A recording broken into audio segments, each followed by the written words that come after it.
ఆత్మీయ తల్లిదండ్రులైన ఈ గారమ్మ గారికి నా ప్రత్యేక వందనాలు. కూడా వచ్చిన మీ అందరికీ నా హృదయపూర్వక వందనాలు తెలియజేస్తున్నాను. దేవుని పరిశుద్ధ గ్రంథం నుండి విలాప వాక్యముల గ్రంథము 3వ అధ్యాయము 27-28 వచనాలు చదువుదాం. 683వ పేజీ పాత నిబంధన గ్రంథం.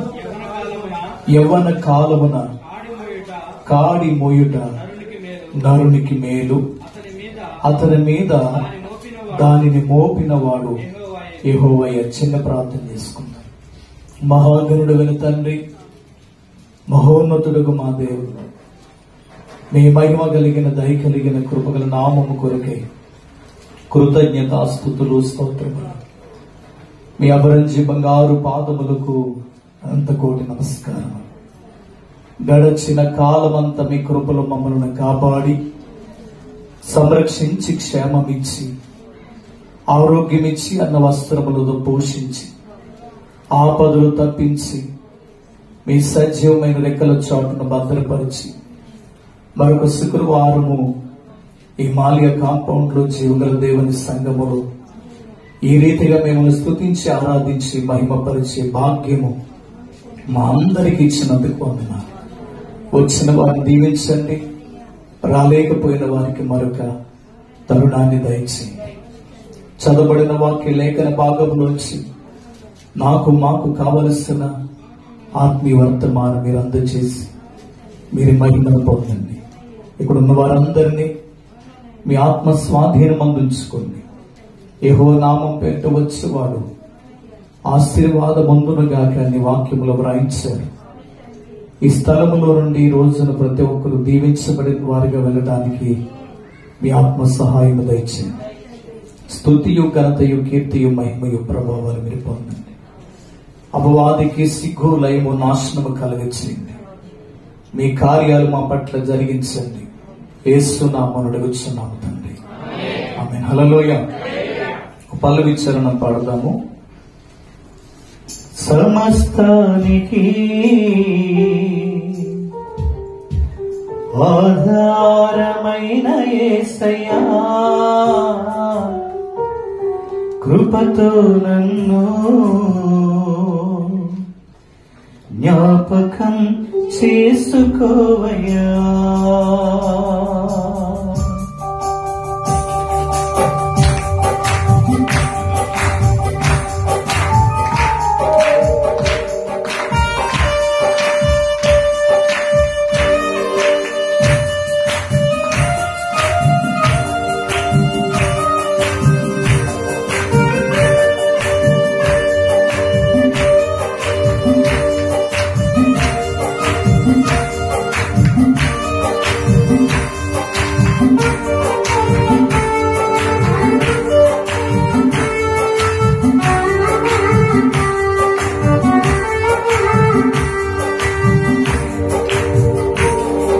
సమస్తానికి ఆధారమైన యేసయ్యా,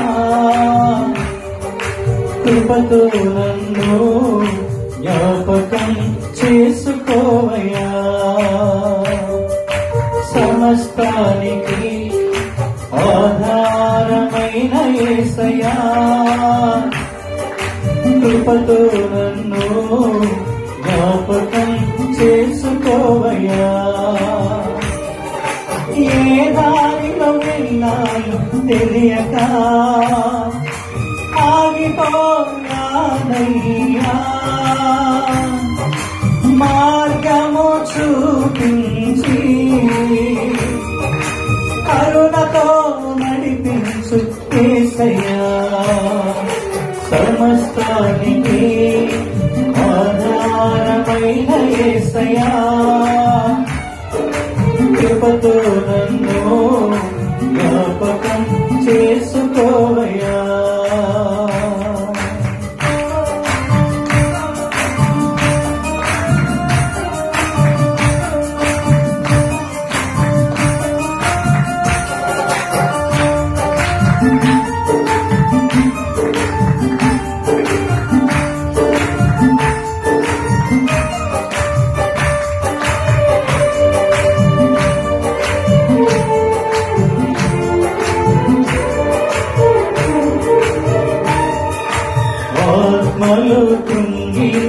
అలసిన నాకు నీవే ఆధారము,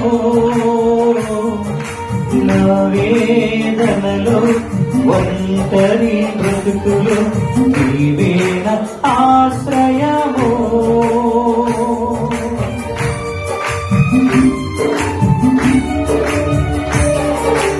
ఆత్మలో కుంగి అలసిన నాకు నీవే ఆధారము, నా వేదనలో ఒంటరి బ్రతుకులు నీవే నా ఆశ్రయము. మార్గము చూపించి కరుణతో నడిపించు యేసయ్యా, మార్గము చూపించి కరుణతో నడిపించు యేసయ్యా. సమస్తానికి ఆధారమైన యేసయ్యా, కృపతో నన్ను జ్ఞాపకం చేసుకోవయ్యా. ఉద్యమ చెప్పకూడదు, దేవుడు నామమున మహిమపడతాం. సమస్త ఆశీర్వాదాలకు ఆయనే ఆధారం.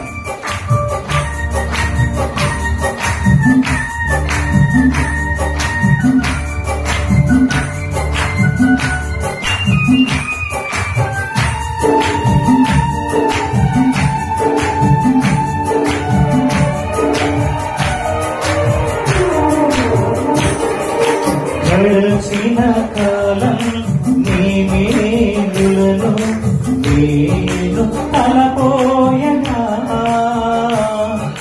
నీ అందే నాకు ఆశలు చిగురించి ఆనందము తీర్చెను.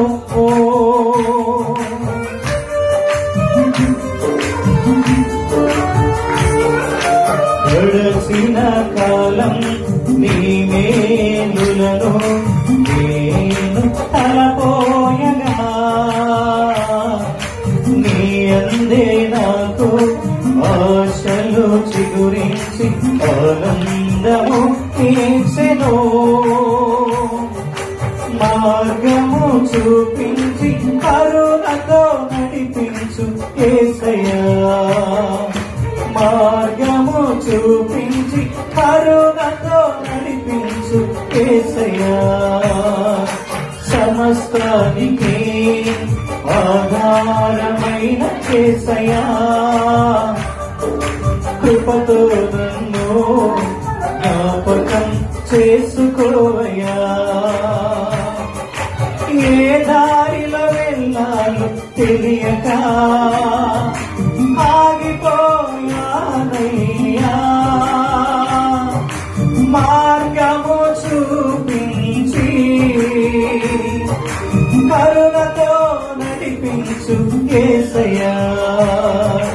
సమస్తానికి ఆధారమైన యేసయ్యా, కృపతో నన్ను జ్ఞాపకం చేసుకోవయ్యా. సమస్తానికి ఆధారమైన యేసయ్యా, కృపతో నన్ను జ్ఞాపకం చేసుకోవయ్యా. దేవునికి మహిమ కలుగును. హల్లెలూయా. చదువుకున్నటువంటి వాక్య భాగంలో రెండు అమూల్యమైన శ్రేష్టమైన విషయాలు పరిశుద్ధాత్మ దేవుడు మనకు తెలియపరుస్తున్నారు. యవ్వన కాలమున కాడి మొయ్యుట నరునికి మేలు, అతని మీద దానిని మోపిన వాడు యెహోవాయే. దేవునికి స్తోత్రం. యవ్వన కాలములో ఉన్న వారందరితో దేవుడు మాట్లాడాలని ఆశపడుతున్నారు. బలముతో, శక్తితో, ఆరోగ్యముతో ఉన్న వారందరితో దేవుడు మాట్లాడాలని ఆశపడుతున్నారు. ప్రతి ఒక్కరికి యవ్వన కాలం అనేది ఒక మంచి దశ. యవ్వన కాలములో ఉన్నటువంటి వారు ఎక్కువగా లోకమందు ఆనందిస్తూ ఉంటారు. కానీ ప్రభువు యవ్వన కాలములో ఉన్న వారి ద్వారా తన పని చేయించుకోవాలని దేవుడు ఆశపడుతున్నారు. ఒక కాడి మీ మీద నేను పెట్టాలనుకుంటున్నాను. దాని అర్థం ఏంటంటే, ఒక పని బాధ్యతను మీకు నేను అప్పగించాలనుకుంటున్నాను. అది మీరు చేయగలిగితే, అది మీరు మొయ్యగలిగితే, నేను చెప్పినట్లుగా మీరు నడవగలిగితే, అది మీకు ఎప్పటికీ మేలుగానే ఉండబోతుందని ప్రభు చెప్తున్నారు. దేవునికి స్తోత్రం. హల్లెలూయా. ఇక్కడ ఎవరైనా ఈ రోజుని ఆరాధనకు వచ్చేటప్పుడు కర్ర సాయముతో నడవలేక నడుచుకుంటూ ఆయాసపడుతూ వచ్చిన వాళ్ళు ఎవరైనా ఇక్కడ ఉన్నారా?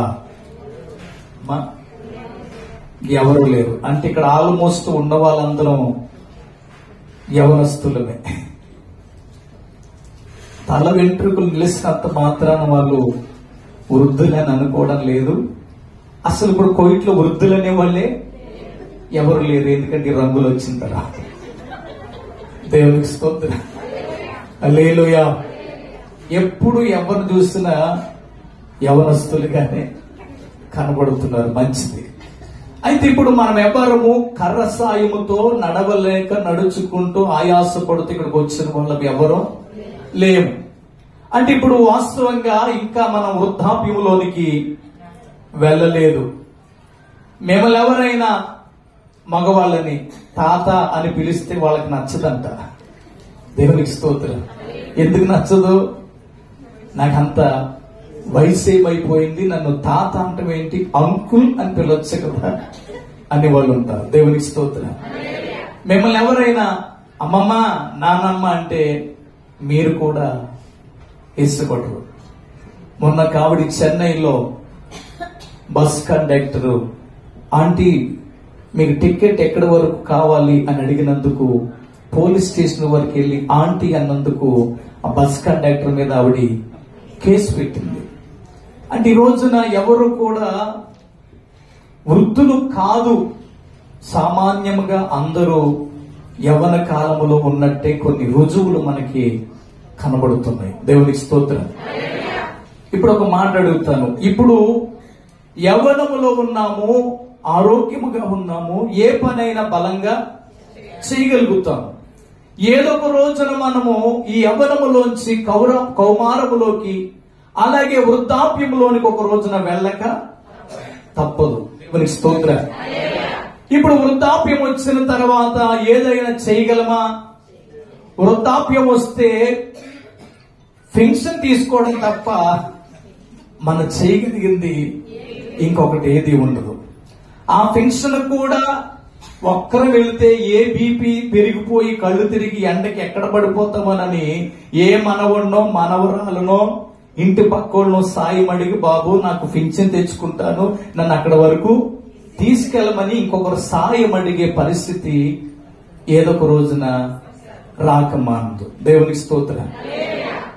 ఎందుకు ఇంత వివరంగా నేను మాట్లాడుతున్నానంటే, పెన్షన్ తీసుకుని వయసు వచ్చినప్పుడు ఇంకొకరు సాయం అడిగి బయటికి వెళ్లాల్సి వచ్చినప్పుడు ఇంకొకరిని ఆధారం చేసుకుని దేవుని మందిరానికి తీసుకెళ్లమని అడిగే రోజు వచ్చే వరకు కాకుండా, ఇప్పుడు యవ్వనములో ఉండగానే, బలముగా ఉండగానే, ఆరోగ్యముగా ఉండగానే దేవుని కొరకు మనం పని చేసే వారంగా ఉండాలని దేవుడు ఆశపడుతున్నాడు. దేవుని స్తోత్రం.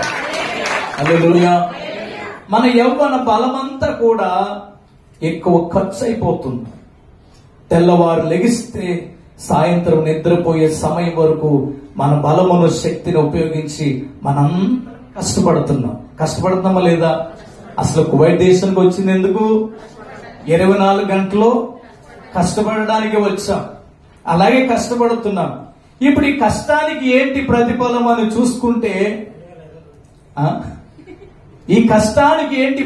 అని చూసుకుంటే, కొంతమందికి ఏదో ఇళ్లనో పొలమనో పిల్లల చదువులనో కాస్త తొలమో పొలమో బంగారమనో బ్యాంకులో దాచుకున్న కొంత ధనమనో ఏదో కనపడొచ్చు. కొంతమందికి అయితే వచ్చాను వెళ్ళాను గాని నాకు ఏమీ చేతుల్లో లేదు, అప్పులు తీర్చడానికే సరిపోయింది, పిల్లల్ని పెంచి పెళ్లి చేయడానికే సరిపోయింది అనేవాళ్ళు కూడా ఉన్నాడు. దేవునికి స్తోత్రం.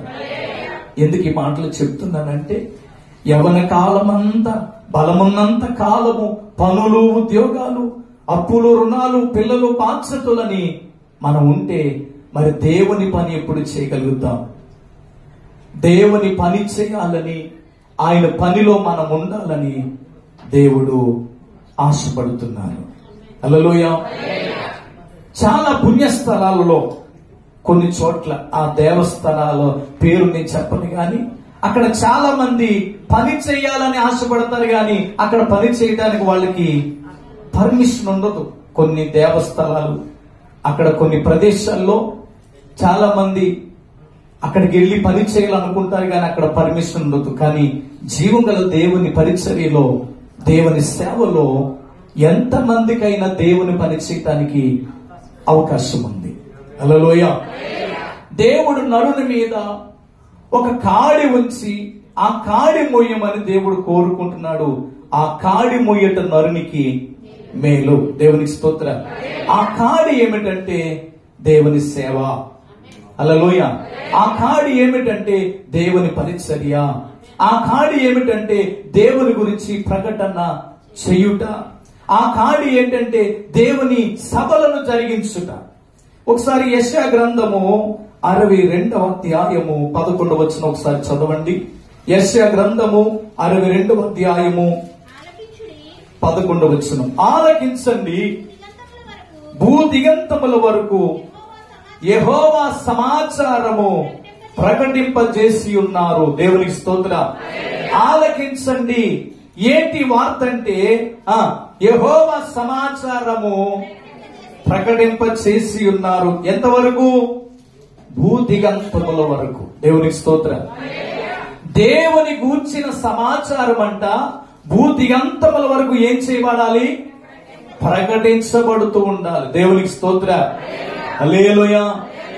దేవుని పరిచర్య భూదిగంతముల వరకు ప్రకటించబడాలి.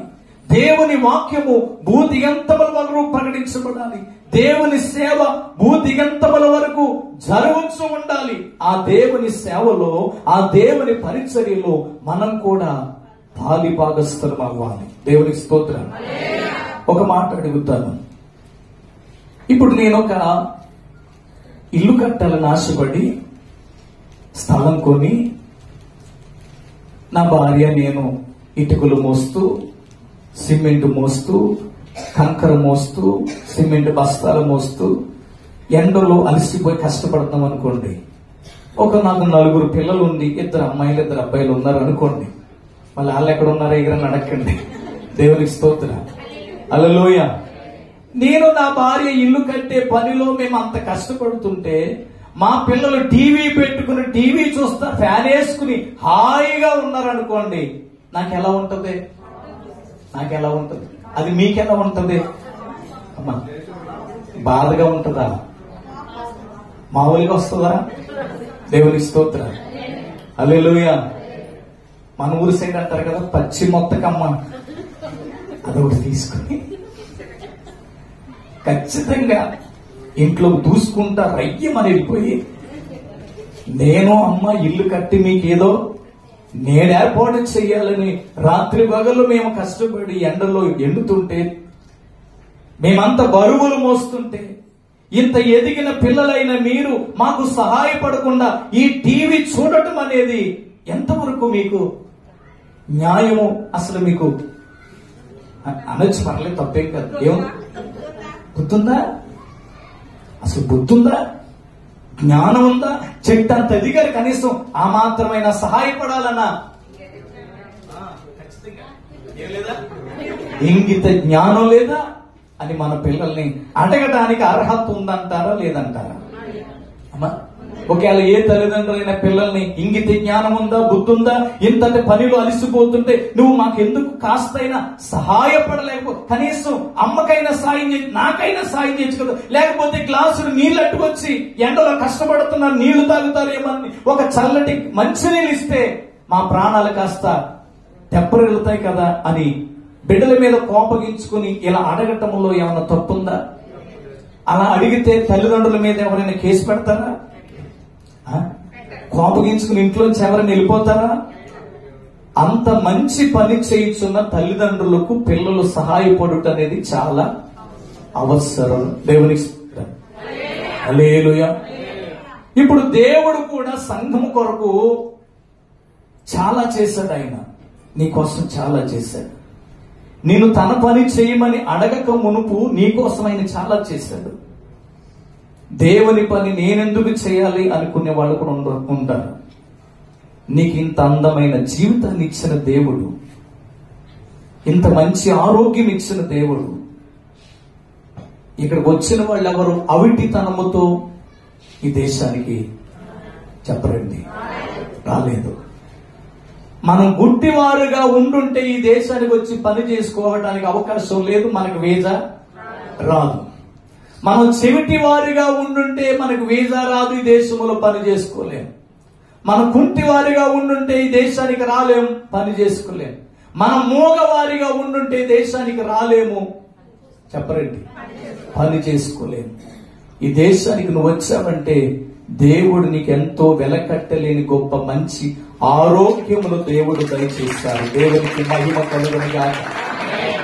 అంటే అవయవములన్నిటినీ అవిటితనము లేకుండా ప్రతి అవయవానికి దేవుడు సంపూర్ణమైన ఆరోగ్యము స్వస్థతను కలుగు చేశారు. హల్లెలూయా. అందుకే దేశానికి వచ్చి మనం ఇక్కడ పని చేసుకోగలుగుతున్నాం. మోగవాడిని అయి ఉంటే నాకు కూడా ఇక్కడ నుంచి పాడి మాట్లాడే అవకాశము, ఈ దేశానికి వచ్చే అవకాశం నాకు ఉండదు. మరి ఎంత మేలు చేసిన దేవుడు, ఆరోగ్యం ఇచ్చిన దేవుడు. మరి ముఖ్యంగా నన్ను మనందరినీ అన్ని విధములైనటువంటి సకల విధములైన పాపముల నుండి దేవుడు మనల్ని విడిపించాడు. హల్లెలూయా.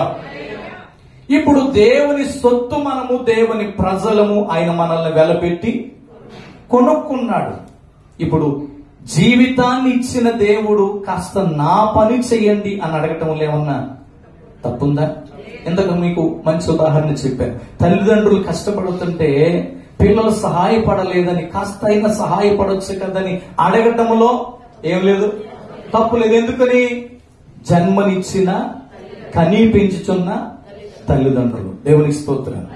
మరి తల్లిదండ్రుల కష్టములోనే బిడ్డలు పాలు పంపులు పొందాలి కాబట్టి మన రక్షణ కొరకు దేవుడు బలి అయిపోయి ఈ భూమి మీద వధువు సంఘం అనే దేవుని పరిచర్యను ప్రారంభించారు. కాబట్టి ఈ పని ఎంతో మంచిది. కాబట్టి ఈ దేవుని పనిలో మన తండ్రి అయిన దేవునికి, మన కొరకు ప్రాణం పెట్టిన దేవునికి, మన కొరకు కాడి సిలువను మోసిన దేవునికి, మన కొరకు గాయాలు పొందిన దేవునికి ఆయన రక్తము చిందించారు గనుక ఆ రక్తము చిందించబడుట వలననే మన పాపములన్నీ కలువరి సిలువలో, చెప్పండి అమ్మా, మన పాపములని కలువరి సిలువలు ఏమయ్యాయి?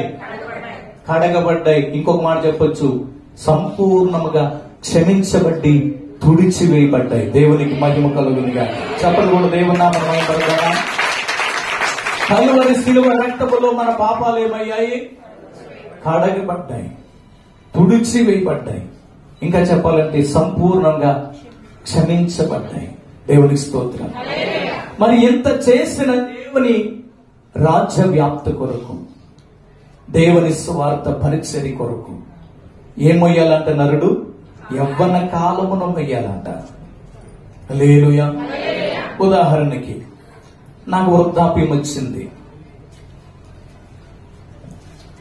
దేవుని మందిరానికి వెళ్ళలేక ఎవరినో సాయం అని అడిగితే అక్కడ పాస్టర్ గారు మైక్ తీసుకుని మేము ఒక పండగ చేయబోతున్నాం, మేము ఒక క్రిస్మస్ చేయబోతున్నాం, లేకపోతే ఉపవాస కూటాలు పెట్టబోతున్నాం అంటే నాకు దేవుని సేవ మీద ఉన్న మక్కువ చేత వెంటనే నా పేరు విజయ్ బాబు, మీరు రాసుకోండి 10,000 అన్నాను అనుకోండి నా వృద్ధాప్యంలో అనేసి వచ్చాను.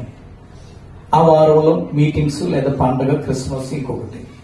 మా అబ్బాయి దగ్గరికి వెళ్ళి అడిగాను, ఒరే బాబా, నేను చర్చికి వెళ్ళినప్పుడు పాస్టర్ గారు వాకింగ్ చెప్తే నా హృదయం ప్రేరేపించబడింది. వెంటనే ఆ మీటింగ్స్ కి లేదా కోటాలకి, ఆ క్రిస్మస్ కి, ఆ పండగలకి రాసుకోండి. మాట్లాడలేదు, మీరు అర్థం కావట్లేదా? వినపట్లేదా? అలాగ మందు కొట్టినట్టుగా ఏదో మబ్బుగా ఉన్నారేంటండి? దేవునికి స్తోత్రం. హల్లెలూయా. మగతగా, నిద్రమత్తుగా, భారంగా మీరెవరు ఉండొద్దు. దేవుని వాక్యం మనతో సూటిగా మాట్లాడుతున్న సమయం ఇది. దేవునికి స్తోత్రం. చెప్పండి హల్లెలూయా. అయితే మా బాబుని అన్నాను, నేను ఒక 10,000 రాసుకోండి 10,000 అనేసి వచ్చాను అంటే, అవునా డాడీ, ఇది ఎంత మంచి మనసు, ఇంత వృద్ధాప్యంలో కూడా అంత మంచి కాదు దేవుడికి ఇవ్వాలనుకుంటున్నావా అంటాడా? అసలు ఎవరిని అడుగు నువ్వు?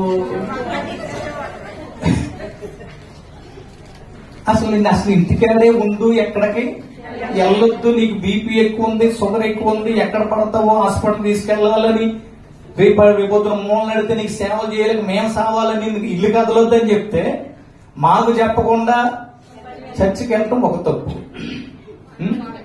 వెళ్ళి వచ్చేయటమే కాకుండా నీ పాటికి నువ్వు రాసుకోండి 10,000 అంటాం ఇంకో తప్పు. పైగా వచ్చి ఆ డబ్బులు మమ్మల్ని అడగటం మూడో తప్పు. అంటే రేపొద్దున దేవుని కొరకు ఏదైనా ఇవ్వాలన్నా చెయ్యాలన్నా మన పిల్లలకి మనలో ఏం కనబడతాయి? తప్పులు కనబడతాయి. ఎవరిని అడిగి ఇచ్చావు అక్కడ పాస్టర్ గారి పేరు? ఏకంగా ఈయనకంట 1,110 సరిపో 10,000 కోనకంట రాయించాడంట అని. మా అబ్బాయి, మా కోడలు ఆ రోజు నాకేమైనా బొగ్గు పెడతారంటారా? పెడతారా? మా మావయ్యకి పొద్దుకు పని చేస్తలేదు, మెదడు మోకాల్లోకి వచ్చేసింది మా మాయగారికి. మా ఆయనకి చెప్పలేదు, నాకు చెప్పలేదు, ఎవరిని అడగకుండా ఆయన ఇష్టం వచ్చినట్టు చర్చికి వెళ్ళిపోయి 10,000 రూపాయలు కాను కానీ పేరు రాసి వచ్చేసాడు. పెద్ద ఊరికి పెద్ద మగోళ్ళగా. మరి ఇప్పుడు ఈయన ఇవ్వకపోతే అక్కడ జరగదేమో, ఆ పండగ ఆగిపోద్దేమో, మేమే పిల్లల్ని పెంచుకోలేక, చదివించుకోలేక, చీటీలు కట్టలేక, డాక్టర్లు కట్టలేక అవసరం పడుతుంటే మా మామయ్య గారు వెళ్ళి 10,000 అంటే కాలుకి రాయించి వచ్చారట. కొడుకు కోళ్ళు అంటారు, నువ్వు ఇల్లు కదులో ఉంటే అని. పాస్టర్ గారికి ఏం చెప్తారు తెలుసా? మా నాన్నగారికి కొంచెం ఈ మధ్యన పూర్వపని చేస్తలేదు, ఏ చర్చికి వెళ్ళిన 10,000 కాలుకు రాసుకుని అన్నాడు ఈ మధ్యన. ఎన్ని చర్చల కంటే ఇవ్వమంటే ఏదో తెలియకనేసాడు పాస్టర్. మీరేమనుకోద్దని అందరిలో నన్ను ఏం చేస్తారు? అది వాస్తవమైన మాట. ఏం చేస్తారు? మతి స్థిమితం లేని పిచ్చోడిగా చేస్తారు. ఒక రోజున నేను వాస్తవంగా మతుండే మాట్లాడాను. ఎందుకంటే ఇల్లు కట్టి పెట్టాను, స్థలం కొన్నాను, వాళ్ళకి నీడ ఏర్పాటు చేశాను. ఈ రోజున ఏసీలు, టీవీలు, ఫ్యాన్లు, చుట్టూ ప్రహారీ, వాటరు, మొక్కలు, పొలాలు, స్థలాలు అన్ని ఇచ్చినప్పుడు దేవుని కోసం ఇవ్వాలనుకున్నాన్రా. ఒక 10,000 నాకు ఇస్తే దేవునికి నేను ఇస్తానని ఒక రోజు నేను అడిగితే నా పిల్లలు నా మాట చెప్పండి వినరు. వినలేని సమయంలో, మన చేతికి రూపాయి రాని సమయంలో దేవునికి ఇవ్వాలని ఆశపడి భంగపడే కంటే యవ్వన కాలమున ఆయన కాడి మోయట నరునికి మేలో. నీకు అర్థమైందని నేను అనుకుంటున్నాను. నీ దగ్గర ఉన్నప్పుడల్లా ఇంటికి పిల్లలకి ఆశ ఉండొచ్చు, తప్పు లేదని నేను అన్నాను. అంతకంటే నువ్వు చేయాల్సిన పని ఇంకొకటి ఉంది. నువ్వు దేవుని పని చేయాలి. దేవుని పనిలో నువ్వు కూడా పాలి భాగస్థులు కావాలి. హల్లెలూయా. యూదా పత్రికలోంచి ఒక మాట చూద్దాం. చూడండి, యూదా పత్రిక 23వ వచనం. యూదా పత్రిక 23వ వచనం. ఎందుకు నేను అధ్యాయం చెప్పలేదంటే యూదా పత్రికలు ఇంకా ఒకటే. 23వ వచనం చదివేద్దాం. అగ్నిలో నుండి లాగినట్టు కొందరిని రక్షించండి. హల్లెలూయా. ఏంటంట? ఇంతకు ఎవరు పడిపోతున్నారు అగ్నిలో? మీ పక్కింటోళ్ళ? ఎవరు పడిపోతారు? ఆ అగ్నిగుండం గురించి దేవుని వాక్యం ఎందుకు చెప్తుంది? అగ్నిలో నుండి లాగినట్టు కొందరిని ఏం చేయాలి? రక్షించాలి. దేవుని స్తోత్రం. మన ఇంటి పక్కన ఒక పూరు గుడిస్తుంది. అందులో 2 భార్య భర్తలు, 2 బిడ్డలు ఉన్నారు. ఆ పిల్లలు చిన్న పిల్లలు, సండే స్కూల్కి వెళ్లే పిల్లలు. ఒక రోజు 4 పొయ్యి వెలిగించి వంట చేసుకున్నారు. పొయ్యి అరపకుండా నిద్రపోయారు. గాలిగా నిప్పులు ఎగిరి ఇంటి మీద పడి ఇల్లు కాలుతుంది అనుకోండి. ఆ సమయంలో మీకు మెలుకు వస్తే మీరు ఏం చేస్తారు? అమ్మా, ఎర్రెర్రి కేకలు వేసి ఊరందరినీ లేకొట్టి నీ వంతుగా ఏం చేయగలవంటే ఖచ్చితంగా ఆ ఇల్లును ఆర్పే ప్రయత్నం ఎలాగున్నా గాని, ఆ ఇంట్లో టీవీ ఫ్రిడ్జ్ బయటికి తెచ్చే ఆలోచన కాదు గాని, ఆ ఇంట్లో ఉన్న ఆ నలుగురు వ్యక్తుల్ని బయటికి తీసుకొచ్చి కాపాడాలని ఆశపడతావా? ఆశపడవా? ఒకేలా కాలిపోతుంటే అలాగే నువ్వు చూస్తా ఉన్నావు అనుకో, నువ్వు మంచి చేసినట్టే చెడు చేసినట్టే. అసలు ఆ సమయంలో ఇల్లు కాలి నలుగురు మనుషులు అందులో ఉండిపోయారంటే నీ ప్రాణం ఏమన్నా అసలు ఆగుతుందా? ఆ సమయంలో మీ ఆయన ఎందుకు వచ్చింది, ఊరికొచ్చి అలమట్టి కాలిపోయిందిలే, ఇంకా మనం బతికించగలం ఏంటి, వెళ్ళామంటే ఆ మంటలో మనం కాలిపోతాం అన్నాడు అనుకో, మనసున్న మనిషిగా నువ్వేమన్నా ఆగుతావా? మామూలుగా నేనే తాగను. ఎందుకు తెలుసా? నలుగురు ప్రాణాలు కళ్ళ ముందు అలా కాలిపోతుంటే మనిషి అనేవాడికి, మనసున్న మనిషి అనేవాడికి ఏదో రీతిగా వాళ్ళని బయటకు పడేయాలి, బయటకు తీసుకొచ్చేయాలని తాపత్రయం ఉంటుందా? ఉండదా? మీరేది ఏం చేస్తారు? కనీసం ఇంట్లో బిందె నీళ్ళైనా ఆ ఇంటి మీద ఏరా బాబా బిందె నీళ్లు ఇప్పుడు వేసేది పొద్దున తాగడానికి ఇడ్లీ తిన్నప్పుడు మెడబడితే అనుకుంటారా? అసలు ఆ ఆలోచనే ఎవరికి రాదు. ఎందుకంటే ఆ ఇల్లు ఆర్పాలి, ఆ ఇంట్లో వాళ్ళని బయటికి తీసుకొచ్చేయాలి. దేవునికి స్తోత్రం. నీకెలాగైతే ఒక నలుగురు ప్రాణాలను కాపాడాలి, ఇల్లంటికి పోతుంది, బయటికి తీసుకురావాలని ఎలా ఆశపడతావో, దేవుని స్వార్థకు లోబడక, మారు మనస్సు లేక, రక్షణ లేక, పాపపు ప్రపంచములు మునుగు తేలుతున్న వాళ్ళందరినీ అగ్ని ఆరని పురుగు చావని నిత్య నరకాగ్ని గుండములోంచి తప్పించి రక్షించాలని నా దేవుడు ఆశపడుతున్నాడు. దేవునికి మహిమ కలుగునుగాక. దగ్గరగా చేతులు ఉన్న వర్షపడి కొట్టు దేవుడు నామాన్ని మహిమపరచండి. హల్లెలూయా.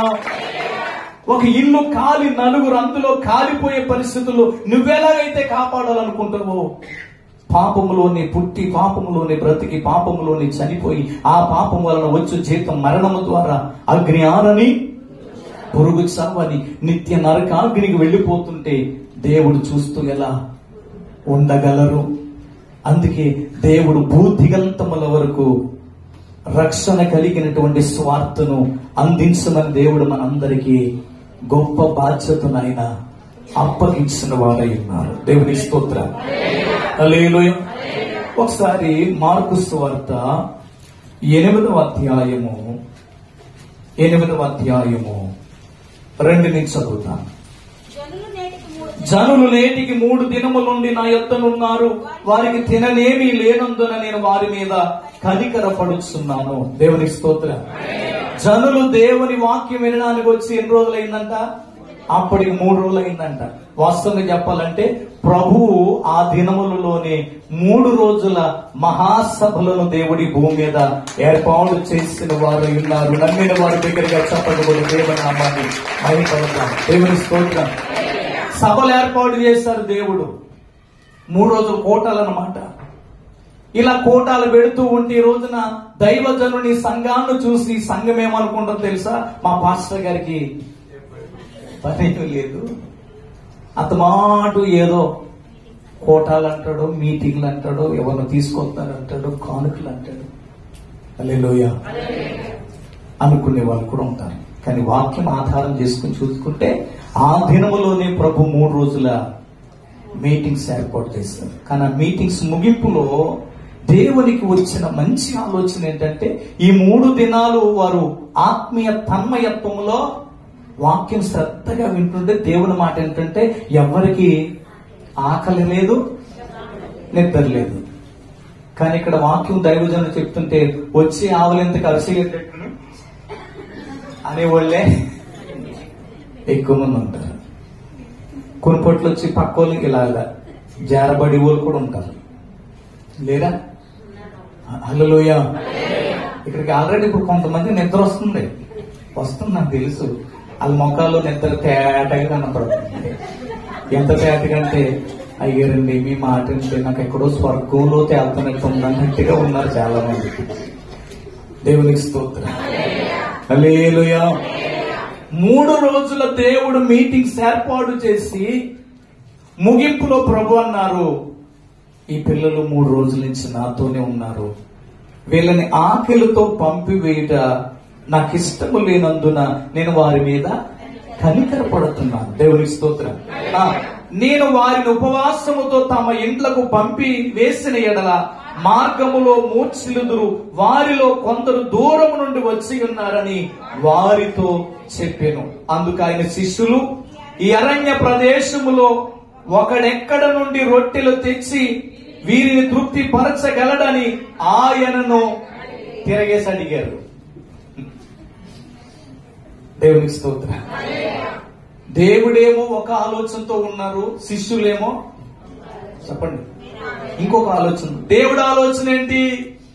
3 రోజుల నుంచి ఇంతమంది ప్రజలు ఇక్కడికే వచ్చి ఇలాగే ఉండిపోయారు, వాళ్ళు ఇల్లు వాకలు వదిలేస్తారు, నేను చెప్తున్న వాక్యాహారాన్ని వింటూ ఉండిపోయారు. ఇప్పుడు వాళ్ళు తిరిగి పంపించేటప్పుడు ఆకలితో ఉపవాసముతో పంపివేస్తే మార్గంలో సొమ్మశీలి పడిపోతారేమో, వాళ్ళకి ఏదైనా ఆహారం పెట్టాలనుకుంటున్నాను అన్నారు దేవుడు. దేవుని స్తోత్రం. ఎందుకు అడిగారు? మిమ్మల్ని పొచ్చినేస్తాను. దాదాపు 20 లక్షల మంది ప్రజలు బయలుదేరి అరణ్య మార్గమున ఐగుప్తు దేశము నుండి పాలు తేనెలు చెప్పండి ప్రవహించు ఏ దేశానికి? అమెరికా దేశానికి. కనాను దేశానికి వారు వెళ్ళిపోతుంటే వారి మార్గ మధ్యలో ఆకలితో ఉంటే ప్రభు ఏం చేశారు? అందరికి 2 ఇడ్లీ సాంబారు, అవునా, ఏం పెట్టారు చెప్పండి? ఎన్నాళ్ళు? చాలా మంది వాక్య జ్ఞానం కలిగి ఉన్నారు, బాగా చెప్తున్నారు. ఎన్నేళ్ళు? 40 సంవత్సరాలు దేవుడు మన్నాను ఇచ్చి వాళ్ళని పోషించాడు. కొంచెం చప్పట్లు కొట్టొచ్చు కదా దేవుడికి. ఎందుకు కొట్టమన్నా తెలుసా? అది పంట వేయలేదు, నీళ్లు వేయలేదు, నారు నాటలేదు, చేను వచ్చలేదు, పంట కోయలేదు, కుప్ప నోచలేదు, వండలేదు. ఆయన అలాగే 40 సంవత్సరాలు పోషించేశాడు. ఇప్పుడు కూడా చెయ్యొచ్చు. ఇప్పటికీ ఆయన ఏ మనిషిని తన పని కొరకు వాడుకోకుండా ఆయనే చేసుకుంటా వెళ్ళిపోతే ఈ భూమి మీద ఆయన కొరకు రక్షణ పొందిన మరి నువ్వు నేనేం చేస్తా? అందుకని ఏం చేశాడు తెలుసా? నేను చేసే పనులు నేను చేస్తాను, మీరు చేసే పనులు మీరు చేయాలి. దేవునికి మహిమ కలుగునుగాక. నేనేమో వాక్యం పెట్టాను, వాక్యాహారం పెట్టాను, మీరేమో పట్టుకొచ్చి ఏదో ఒకటి పట్టుకొచ్చి ఇక్కడ ఉన్న వాళ్ళు ఆకలి తీర్చాలి. వీళ్ళన్నారు అతి తెలివి అనమాట. ప్రభువా ప్రభువా నువ్వు అన్నమాట చాలా బాగుంది, కానీ ఇన్ని వేల మందికి, ఇన్ని వందల మందికి ఈ అరణ్య ప్రదేశములో ఒకడు ఎక్కడ నుండి ఆహారము తెచ్చి వీళ్ళందరికీ పంచి పెట్టగలడని అనుకున్నా. నీ కోరిక మంచిదే గాని ఇది నెరవేర్చబడదు అన్నట్లుగా వాళ్ళు మాట్లాడారు. దేవుని స్తోత్రం. అయితే 7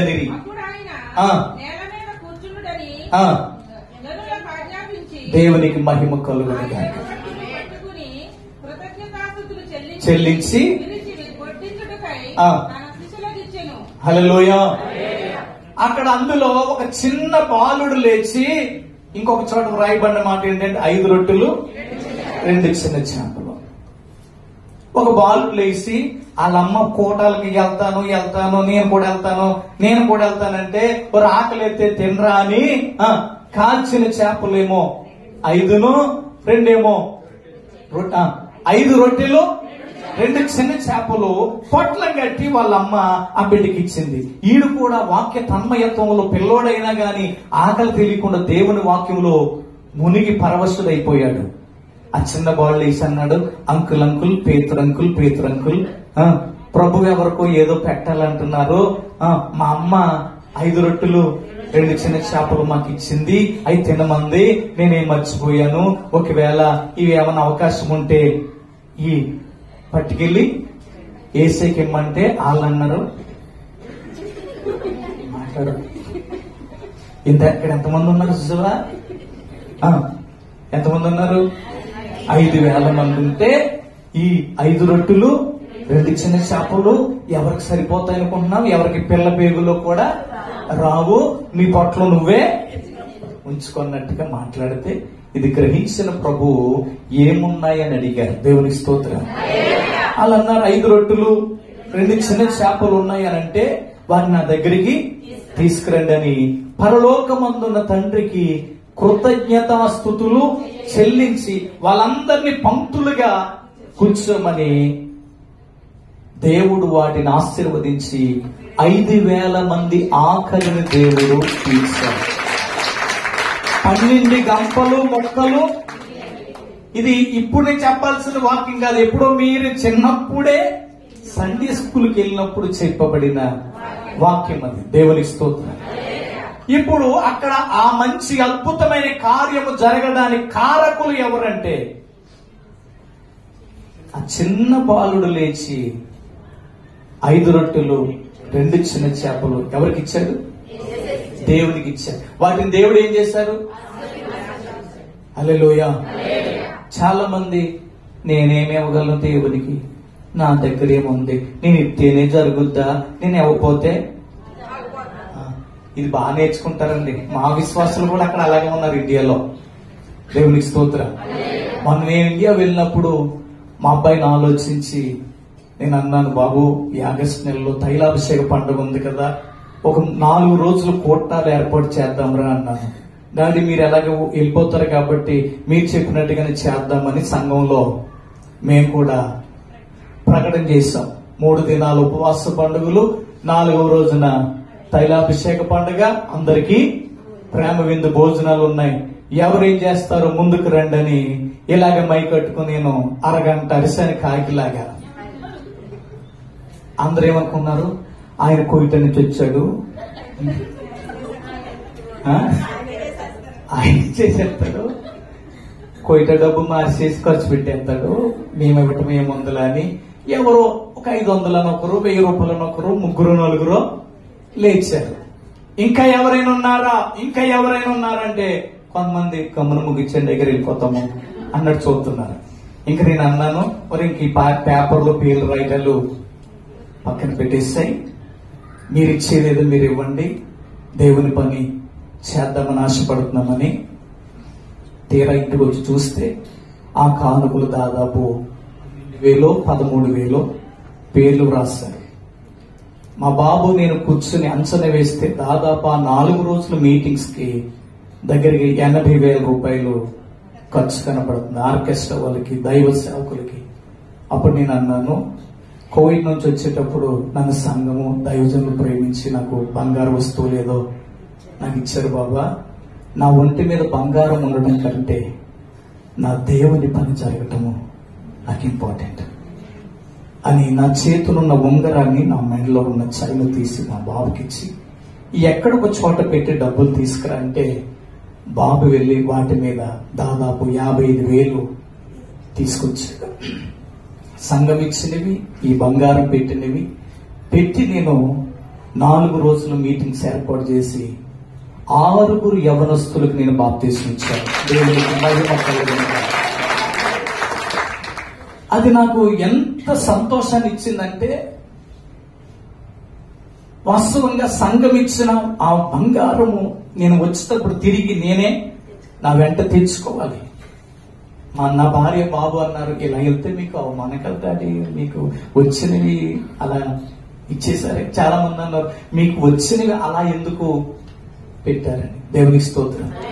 కానీ అది అక్కడ జరగకపోతే ఆ 6 యవనస్తులకి చెప్పండి, ప్రభు ఏమన్నారు, కొందరినైనా అగ్నిలోంచి లాగినట్లు లాగమన్నారు.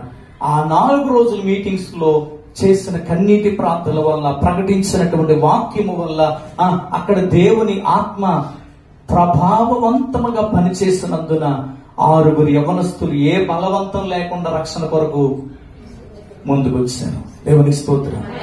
ఇప్పుడు 6 అగ్నిలోంచి లాగినట్టేనా చెప్పండి. అంటే ఒకసారి మనం దేవుని కొరకు ఇచ్చే కానుక వల్ల, దైవ సేవకులు దేవుని పని చేయటం వల్ల ఎన్నో నశించిపోచిన ఆత్మలు రక్షణలోకి వస్తాయి. ఇంకో మాట చెప్తాను. ఒక క్రైస్తవుడు కూటానికి వస్తూ మాల్యాలి రోజున ఒక మీటింగ్ జరుగుతుంది. సరదాగా నాతో రా అంటే ఒక అన్యుడే సరదాగా ఏం జరుగుతుందో చూద్దామని రావచ్చు. ఒక పాట వల్ల, ఒక సాక్ష్యం వల్ల, ఒక వాక్యం వల్ల దేవుడు ఆ వ్యక్తిని మార్చుకుంటాడు. ఏమండి, వాళ్ళ దేవుని స్వార్థ ఎక్కడొక చోట మీకు ప్రకటించబడకపోతే, ఏదో ఒక పాస్టర్ గారు ఎక్కడో మీటింగ్, సభో, కూటమో, ఆరాధన పెట్టుండకపోతే ఈ రోజున ఇంతమంది రక్షణలకు మనం వచ్చిండేవారుమా? దేవుని స్వార్థ విని మీలో ఎంతమంది రక్షణలకు వచ్చారు? చేతుల బాప్తీసాలు పొందిన వాళ్ళు, ఇంకా కొంతమంది నిద్రమత్తులు ఉన్నట్టున్నారు. బాప్తీసం పొందిన వాళ్ళు, బయట ఉన్న వాళ్ళు కూడా. హల్లెలూయా, దేవునికి స్తోత్రం. ఇప్పుడు ఈ రక్షణ మనకి ఎలా వచ్చింది? ఒక దైవజనుడు నిలబడి దేవుని స్వార్థను చెప్పండి ప్రకటించడాన్ని బట్టి. దేవునికి స్తోత్రం. హల్లెలూయా. ఆ ప్రకటించబడిన మీటింగ్ కొరకు ఏర్పాటు చేసిన వాళ్ళు ఎంతో కొంత డబ్బు ఖర్చు అవుతా అమ్మా? అవుతుంది. కనీసం కొంచెం దాహం వేసి కొన్ని నీళ్లు తాగాలంటేనే చెప్పండి మియా గొంతు తడాలంటే, ఒక్క నీళ్లు గొంతులో దిగాలంటే అది ఖర్చు లేకుండానే దాహం తీరదు. దేవుని సేవ కొరకు పని చేయందే అగ్నిలోంచి కొందరు కూడా మనం లాగలేం. దేవుని స్తోత్రం. ఈ జీవం గల దేవుని సంఘానికి దేవుడు అప్పగించబడిన బాధ్యత ఏంటంటే, ఈ దేశములో కొందరినైనా అగ్నిలోంచి లాగినట్లు చెప్పండి లాగాలి. దేవునికి స్తోత్రం. మీలో ఎవరు బైబిల్ పట్టుకుని వాక్యం చెప్పగలరు? ఒక ఆత్మరక్షించబడేలాగా మనం కొంతమంది చెప్పగలరు, ఒకరిద్దరు చెప్పగలరు. అందరు చెప్పగలరా? చెప్పలేం. దేవునికి స్తోత్రం. అందరూ పాడగలరా? అందరూ ప్రకటించగలరా? అందుకని మనం ఏం చేస్తామంటే, కొంతమంది మనం చేయలేని పని ఇంకొక దైవజనుడు ద్వారానో, గాయకుడు ద్వారానో దేవుడు తన పని చేయించుకున్నారు కాబట్టి ఆ పనికి మనం ఏం చేయాలంటే గుప్పులు తెరిచి సహకరించేవాడిగా ఉండాలి. దేవునికి స్తోత్రం. ఇప్పుడు ఆ చిన్న బాబు కూడా దేవుని కొరకు ఆ రోజున ఇచ్చుండకపోతే అక్కడ ఆ అద్భుతాన్ని చూడలేదు. ఈ రోజున మనం కూడా దేవుడు ఏమనుకుంటాడంటే, తన పని కొరకు ఇవ్వగలిగిన ఆ చిన్న బాలుడుకున్న మనసు కూడా మనకు ఉండాలని దేవుడు ఆశపడుతున్నాడు. ఎప్పుడు చేయాలంటే దేవుని పని ఎవరన్నా, ఇందాక మంచి ఉదాహరణ చెప్పాను. నేను గుడికి వెళ్ళి, మందిరానికి వెళ్ళి కానుక రాస్తే నా ఇంట్లో నా పరిస్థితి ఎలా వచ్చిందో, రేపొద్దుట కూడా మన పరిస్థితి కూడా లేదంటే మా పిల్లలు రత్నాలు వచ్చి వైడూర్యాలు మా పిల్లల నా మాట అసలే. కానీ ఈ విజయబాబు గారు చెప్పిన మాట నీకు ఏదో ఒక రోజున ఖచ్చితంగా రత్నాలు ఏంటో, ఆ వత్సరాలు ఏంటో, ఆ వైడూర్యాలు ఏంటో ఖచ్చితంగా తెలిసొద్దాం. దేవునికి స్తోత్రం. భక్తుడు పాటలో తన బాధలా చెప్పుకున్నాడు. నాకు ధనము ఉన్నంత వరకు ఇవ్వలేదు నీ సేవకు, నాకు ధనము ఉన్నంత వరకు ఇవ్వలేదు నీ సేవకు, ధనమంతా పోయాక, ధనమంతా పోయాక ఇవ్వాలని ఉంది నీ సేవకు వినిపించుచున్నది కేకనాకు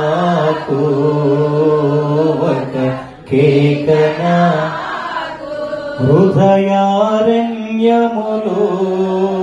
నీ కృంగిన. దేవునికి స్తోత్రం. అదే భక్తుడు, నాకు ధనమున్నంతకాలం నేను దేవునికి ఇవ్వలేదు, ఎక్కడ ఎలా ఖర్చు పెట్టాలో అలా ఖర్చు పెట్టాను, తీరా దేవునికి ఇద్దామన్న మనసు వచ్చేటప్పటికి నా దగ్గర ఇవ్వలేను. ఇంకొక చరణం కూడా పాడాడు.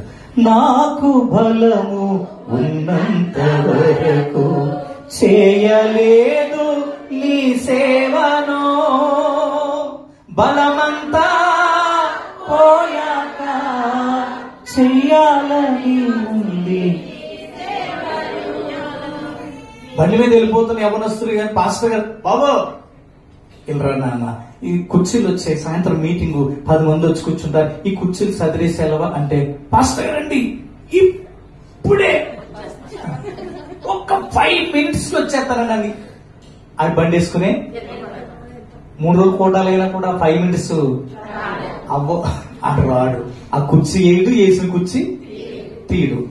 కానీ పని ఆగుద్దా? జరిగిపోద్ది. దేవుని స్తోత్రం.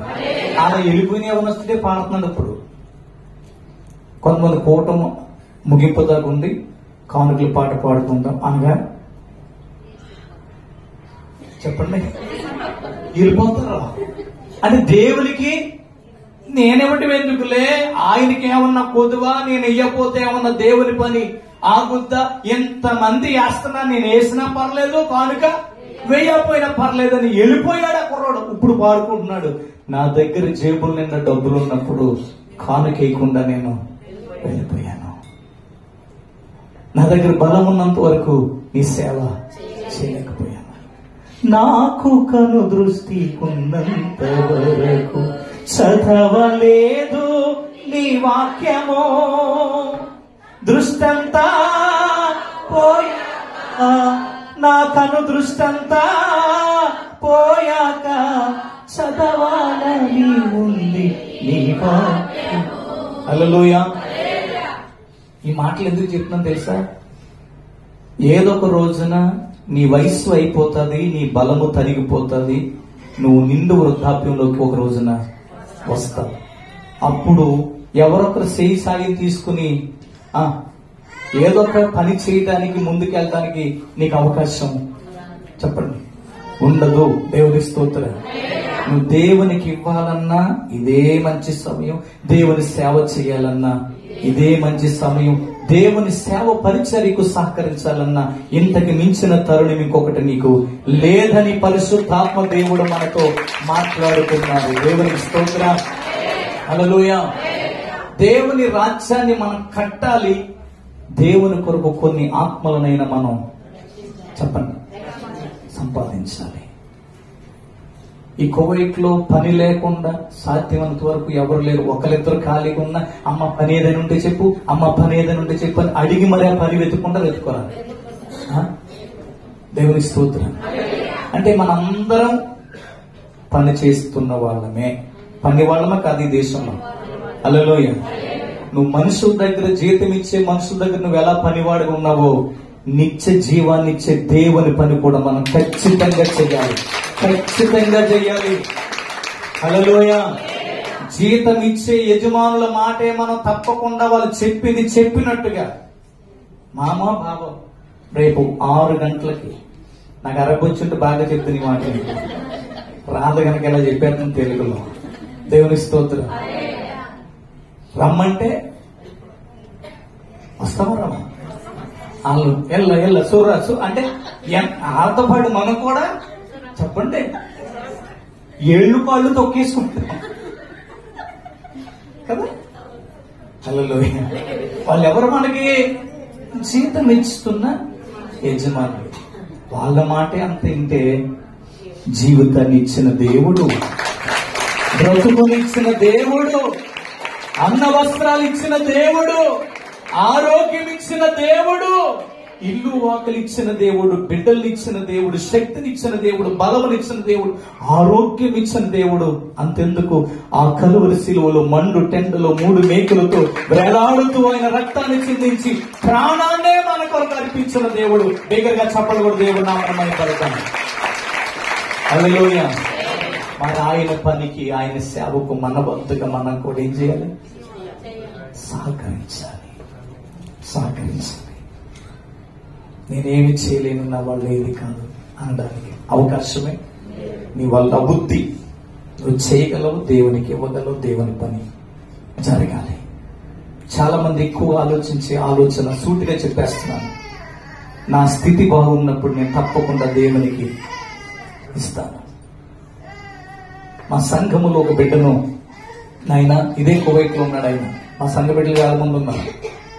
బాబు దేవుని పని జరుగుతుంది, దర్శనం ఏమొచ్చు కదా అన్నయ్య, మీరు చూడండి, నేను ఇన్ని సంవత్సరాలు అయితే కువైట్ లో పని చేస్తాను, అన్ని సంవత్సరాలతో కలిపి ఒకేసారి ఇవ్వకపోతే నా పేరు మార్చుకుంటానన్నాడు.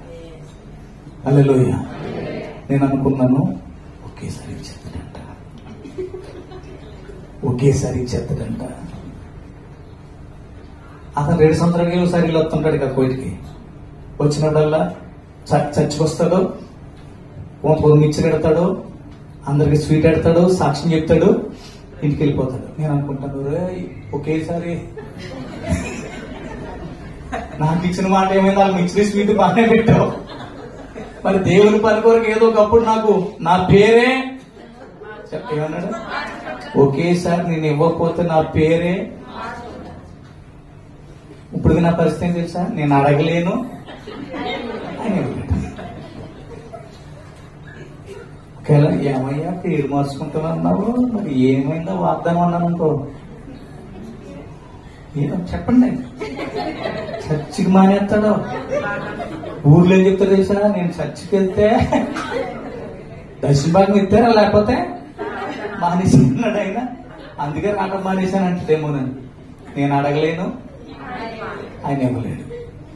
దీని నెరవేరే వాగ్దానమేనా? అదే నీకు ఉన్నంతలోనే ఉన్నదే కాస్త దేవునికి ఇచ్చావనుకో, ఆయన పని జరుగుద్ది. ఆయన ఆకాశ వాకింగ్ లిప్పి పట్ట జాలని విస్తారమైన దీవెనలు నీ పైన కొమ్మరించగలిగిన. ఒక్క మాట అడుగుతా, నీకు ముగింపు వచ్చేసాం. మీ అందరికి ఇష్టమైన ముగింపు. దేవునికి స్తోత్రం. ఇన్ని రోజులు నువ్వు కష్టపడి సంపాదిస్తేనే నీ అవసరాలు తీరాయా, లేకపోతే ఆయన ఆకాశం నుండి ఆశీర్వదిస్తేనే నీ అవసరాలు తీరాయా? ఆలోచించి చెప్పండి. గమ్మును కంగారు పడి చెప్పేకండి, ఏది పడుతుంది. కష్టపడ్డాను, చెమట వచ్చాను, కళ్ళకి నిద్ర రానివ్వలేదు, నా ఎముకలు అరిగేలాగా రెక్కలో, ఇది అయితే బాగా గుర్తొస్తుంది మీకు, నా రెక్కలో ముక్కలు చేసుకుని అంటారు. దేవుని స్తోత్రం. లేదు లేదు, నీ రెక్కల ముక్కలు చేసుకుంటే నువ్వు ఈ స్థితిలో లేవు. నీ కష్టార్జితం ఏది వృధా కాకుండా, నీ ఇంట్లో ఎవరు బలహీనులు కాకుండా, నీ కష్టార్జితం అంట డాక్టర్లకు బట్టికి లేవకుండా, ఏ అనారోగ్యము తెగులు నీకు నీ బిడ్డలకు రాకుండా ఆయన కృపలో నేను ఆయన కాపాడుతున్నాడు. హల్లెలూయా. ఎంతో మంది కష్టార్జితం అంతా ఆరోగ్యాలు బాగోకుండా హాస్పిటల్ పట్టుకెళ్ళి ఇచ్చేవాళ్ళు లేరా? దేవుడి పట్ల ఎంత కృప చూపుతున్నాడు. హల్లెలూయా. ఎప్పుడైనా కాస్త బాగపోతే పెనాడోలు వేసుకుంటే అంతా సరైపో, సూపర్ స్పెషలిస్టుల దగ్గరికి వెళ్లాల్సిన అవసరం దేవుడు రానివ్వట్లేదు. డాక్టర్కి అయితే ఎంత ఇస్తాం, డాక్టర్కి అయితే ఎంత ఇస్తాం, దేవుడికైతే ఏమీ లేదంట. ఆయన దగ్గరికి అయితే అవసరమైతే ఎలాగైనా వచ్చేస్తాయి. ఎక్కడికైతే హల్లెలూయా.